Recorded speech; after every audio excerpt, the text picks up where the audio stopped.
दोस्तों, यूपीएससी जैसी ताकतवर परीक्षा में हमें घंटों पढ़ने की ज़रूरत होती है।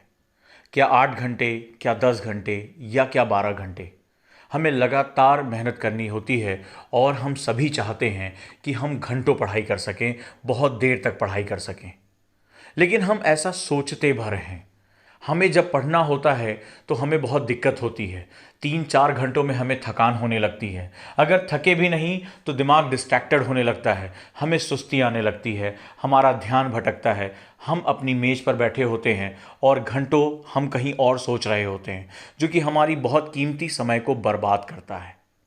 आखिर कारण क्या है? क्या आप किसी से कमज़ोर हैं? क्या आप पिछड़े हुए हैं? क्या आप वाकई में इस एग्ज़ाम के योग्य नहीं है? नहीं, ऐसा बिल्कुल भी सत्य नहीं है। वास्तव में सारा मामला तकनीक का है, अपने दिमाग और अपने शरीर को सही तरीके से समझने का है। सैकड़ों की संख्या में स्टूडेंट के टाइम टेबल चेक करने के बाद मैं ये बात बहुत विश्वास के साथ कह सकता हूँ कि जब आप अपना टाइम टेबल बनाते हैं तो आप उसमें लंबे लंबे स्लॉट्स रखते हैं कि मैं सुबह 9 बजे से 12 बजे तक पढ़ूंगा, या सुबह 6 बजे से 9 बजे तक पढ़ूंगा, रात में 9 बजे से 12 बजे तक पढ़ूंगा। और आप ऐसा सोचकर अपनी मेज कुर्सी पर बैठ भी जाते हैं।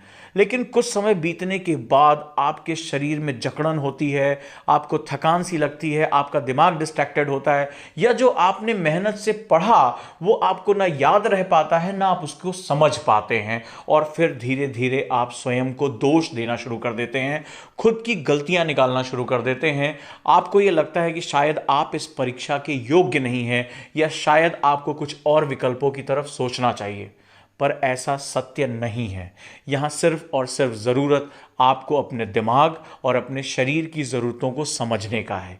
हमारा दिमाग और हमारा शरीर वो महत्वपूर्ण तथ्य है, वो महत्वपूर्ण मशीन है जो हमारी सक्सेस का आधार बनता है।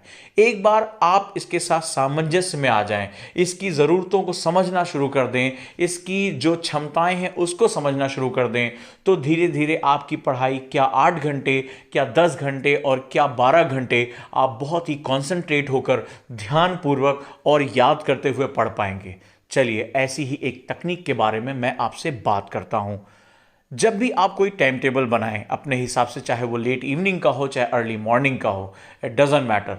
जब आपने आज टाइम टेबल बनाया कि आज आपको 3 घंटे स्लॉट में पढ़ना है, अब मेरे कहने से आप उसे छोटे छोटे खंडों में विभाजित कर दीजिए। जैसे आप अपना जो टाइम टेबल बनाते हैं उसमें आप 45 मिनट का एक स्लॉट रखिए। इसके पीछे वैज्ञानिक कारक है। जब हम लंबे समय तक देर तक बैठकर पढ़ाई करते हैं, हमारे शरीर में कुछ एसिड का फॉर्मेशन शुरू हो जाता है और हमारे शरीर को यह सूचना जाती है कि कुछ गलत हो रहा है, रक्त प्रवाह बाधित हो रहा है। नतीजा होता है कि आपका जो ब्लड सप्लाई है वो धीरे धीरे उस एसिड के फैक्टर्स को तोड़ने के लिए चला जाता है। और वहीं आपके दिमाग को, जो कि सबसे ज़्यादा जिसे ऑक्सीजन की आपूर्ति की आवश्यकता होती है, सबसे ज़्यादा ब्लड के मूवमेंट की आवश्यकता होती है, उसको धीरे धीरे ऑक्सीजन की सप्लाई बाधित हो जाती है। नतीजा होता है कि आपका दिमाग स्लगिश होना शुरू हो जाता है, आपको कुछ भ्रम सा होता है, आप पढ़ रहे होते हो, आपका जो मेमोरी होती है वो फेड होनी शुरू हो जाती है और आपको चीज़ें याद नहीं रहती हैं। आप और स्ट्रगल करते हो, आप सोचते हो कि शायद मुझसे ही कुछ कमी हो रही है, लेकिन ऐसा नहीं है। एक्चुअली में जो हमारा माइंड का स्पैन है, जो साइंटिस्ट कहते हैं, वो 45 मिनट्स तक पीक पर होता है। इसके बाद ये डाउन हो जाता है। यदि शरीर को थोड़ा सा यहाँ पर मूवमेंट कराया जाए और ऑक्सीजन की सप्लाई को दोबारा जो मेंटेन किया जाए, तो ये बहुत आसानी से प्राप्त किया जा सकता है और आप पूरे दिन भर मन लगाकर पढ़ाई कर सकते हैं। आइए, चलिए मैं इस विषय पर और गहराई से बात करता हूं। अब आपको क्या करना है, आपने 45 मिनट्स का एक स्लॉट बनाया कि मुझे सिर्फ 45 मिनट ही चेयर पर बैठकर पढ़ना है। इसके बाद आपने वहां उठे और आपने 5 मिनट का ब्रेक लिया। ध्यान रहे, इस दौरान ना आप मोबाइल यूज करेंगे, ना ही आप किसी से बातचीत करने जाएंगे। कोई आपको चैटिंग नहीं करनी है। आपको सिंपली उठना है और सबसे पहले 20 बार यौगिक ब्रीदिंग करनी है। यानी आप जो है अपने पेट पर हाथ रखेंगे और अपने नाक से इनहेल करते हुए सांस को अंदर लेकर जाएंगे। जब आप सांस अंदर ले रहे होंगे तो आपके फेफड़े नहीं फूलने चाहिए, आपका डायाफ्राम यानी आपका पेट बाहर की तरफ निकलना चाहिए। इससे आपकी जो फेफड़े हैं उसमें ऑक्सीजन अधिक से अधिक पहुंच पाएगी। जितनी ज़्यादा ऑक्सीजन पहुंचेगी, ब्लड के साथ मिक्सिंग होगी और आपका दिमाग का जो सिस्टम है उतना ही ज़्यादा रिचार्ज होता जाएगा। ये आपको 20 बार करना है। इससे न सिर्फ आपकी दिमाग की जो वेव्स हैं वो शांत होंगी, साथ ही साथ आप अपने आप को पर्याप्त मात्रा में ब्लड सप्लाई भी दे पाओगे।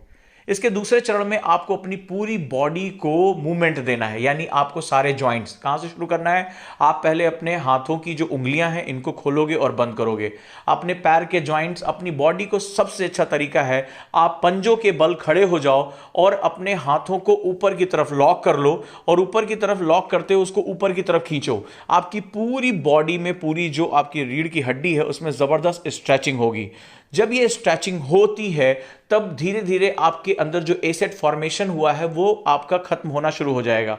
आप अपनी कमर को मूवमेंट करो, क्योंकि जो रीढ़ की हड्डी है उसके निचले हिस्से में सबसे ज्यादा दबाव पड़ता है। इस तरह करके आप अपनी बॉडी में, आप देखोगे आपके शरीर में कुछ चटपट की आवाजें आती हैं, जॉइंट जो होते हैं उनको थोड़ा रिलैक्सेशन मिलता है।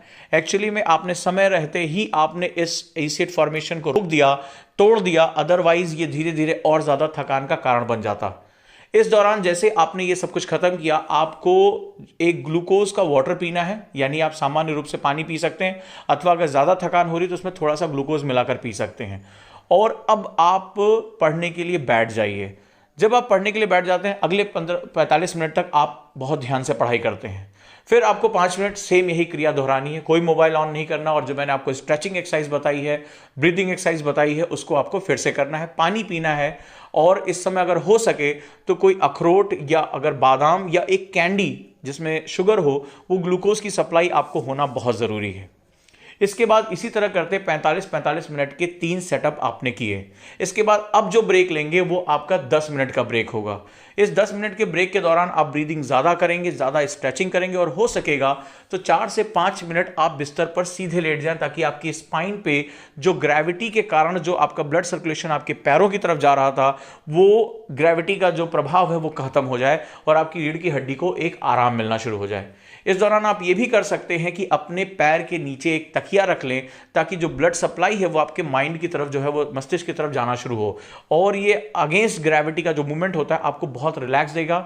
आपकी पीठ जो होती है वो बिस्तर के साथ पूरी तरह से सट जाती है। सर के नीचे तकिया ना लगाएं, इससे आपके शरीर को बहुत आराम मिलेगा। अब अगला फिर से वही चरण शुरू करिए, फिर 45 मिनट की पढ़ाई, फिर 5 मिनट का ब्रेक, फिर 45 मिनट की पढ़ाई और फिर 5 मिनट का ब्रेक। दोस्तों, आप बिना थके आप बहुत लंबे समय तक पढ़ सकते हो। इस दौरान आपका कंसंट्रेशन भी नहीं टूटेगा और आप बहुत महत्वपूर्ण तरीके से जो पढ़ रहे होगे उसको याद कर पाओगे। जब आपकी कुछ आदत बन जाए तो इसमें एक काम और कर सकते हैं। जिस दौरान आप 45 मिनट पढ़ने जा रहे हैं उस दौरान एक आप कोई क्लॉक हो या कोई ऐसा सेगमेंट काउंटडाउन जहां चल रहा हो और आप अपने लक्ष्य निर्धारित करिए कि मुझे इन 45 मिनट में इतने पेजेस पढ़ने हैं या ये चीज़ें याद रखनी है। जब आप ऐसा करते हैं, अपने ऊपर एक दबाव बनाते हैं, तो आपका दिमाग जो भटकने की प्रक्रिया है वो धीरे धीरे कम होती चली जाती है। मैं जानता हूं शुरुआत में ये तकलीफ दे सकता है, इसके लिए आपको एक डायरी अपने साथ रखनी होगी और डायरी में आपको अपने 3 घंटे के जो सेगमेंट्स हैं उनको 45 + 45 + 45 5 मिनट ब्रेक के साथ, फिर 10 मिनट ब्रेक के साथ आप लिखते रहिए। जैसे जैसे जो स्लॉट आप पूरा करते जाइए उसको पेन से काटते जाइए। जब आप उसको पेन से काटते जाएंगे तो आपको पता रहेगा कि आपने एक्चुअली में कितने स्लॉट्स पूरे कर लिए। और आपको कुछ अगर दिक्कत आई, जैसे आपका मन लालच में आया कि लाओ थोड़ी देर सोशल मीडिया देख लेते हैं, लाओ किसी से बात कर लेते हैं, लाओ थोड़ी देर फोन कर लेते हैं, तो उसको भी अपनी डायरी में मेंशन करिए। और रात में सोने से पहले एसेस करिए कि मुझसे ये बेसिक गलतियां हुई और कल मुझे ये नहीं दोहराना है। कुछ दिनों के अंतर पे आप देखेंगे कि आपके शरीर को आदत हो जाएगी और 8 घंटे 10 घंटे आप बिना थके हुए आराम से पढ़ाई कर सकते हैं। चूंकि इस समय पूरे देश में लॉकडाउन है, कोई कहीं मूवमेंट नहीं हो रहा है, कहीं कोई क्लास नहीं जा रहा है, ये सबसे स्वर्णिम टाइम है अपनी आदतों को बदलने का, नई आदतें सीखने का और उन आदतों की आदत बनाने का जो आपकी जिंदगी तय करती हैं, जो आपकी सफलता को की तरफ आपको लेकर जाती हैं। दोस्तों, ये जो मैथोलॉजी है इसको अगर आप फॉलो करते हैं तो निश्चित रूप से आप बहुत लंबे समय तक बिना थके, बिना रुके, बिना अपना कंसंट्रेशन खोए लंबे समय तक पढ़ाई कर सकते हैं, जो इस एग्जाम की सबसे आवश्यक शर्त है। आप कभी मत ये सोचिएगा कि 2 घंटे या 4 घंटे पढ़कर आप इस एग्जाम में टॉप कर जाएंगे। इतना बड़ा सिलेबस है, इतनी ज़्यादा किताबें हैं कि आप चाहें या ना चाहें आपको इतना समय कम से कम उसमें देना ही पड़ेगा। मैं चाहता हूं कि आप सशक्त हों, मैं चाहता हूं आप ताकतवर हों। जो तकनीक है वो मौजूद है, बस उनको दिल से फॉलो करने और उन पर डटे रहने की आवश्यकता। और मैं जानता हूं कि अगर कोई कर सकता है तो वो आप हैं। मैं आप में हमेशा विश्वास करता आया हूं। समय है आप खुद में विश्वास करें, समय है आप खुद को समझें, समय है कि आप दुनिया को दिखा सकें कि आपने जो सपने देखे हैं उनको पूरा करने की हिम्मत, उनको पूरा करने का जो हौसला है वो आप में ही है, और आप ये करके रहेंगे।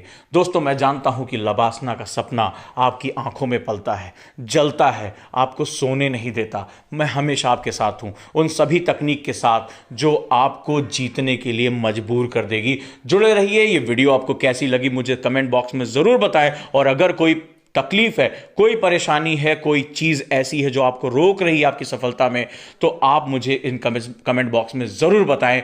ओजांग हमेशा आपके साथ खड़ा था, खड़ा है और खड़ा ही रहेगा। धन्यवाद।